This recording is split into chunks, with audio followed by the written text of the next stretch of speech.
Now, for the purpose of this course, I recommend creating a new dataset so that our tables can be neatly organized.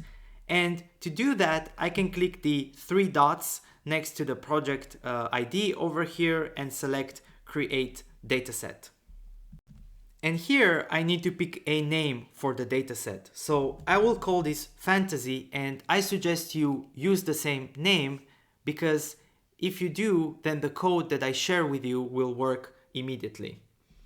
Then as for the location, you can select multi-region and choose the region that is closest to you. And finally, click on Create Dataset. So now the dataset Fantasy has been created, and if I try to expand it here, I will see that it is empty because I haven't loaded any data yet.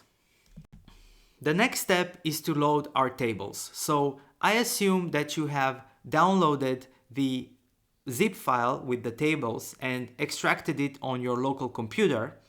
And then we can select the action point here next to the Fantasy dataset and select Create Table. Now, as a source, I will select Upload. And here I will click on Browse and access the files that I have downloaded. And I will select the first table here, which is the characters table. The file format is CSV, so Google has already understood that. And scrolling down here, I need to choose a name for my table. So I will call it just like the file, which is characters. And very important, under schema, I need to select auto detect. And we will see what this means in a bit. But basically this is all we need. So now I will select create table. And now you will see that the characters table has appeared under the Fantasy dataset. And if I click on the table and then go on preview, should be able to see my data.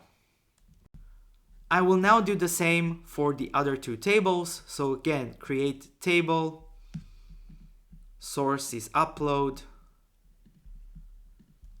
file is inventory,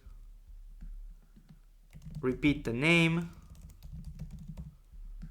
and select auto detect.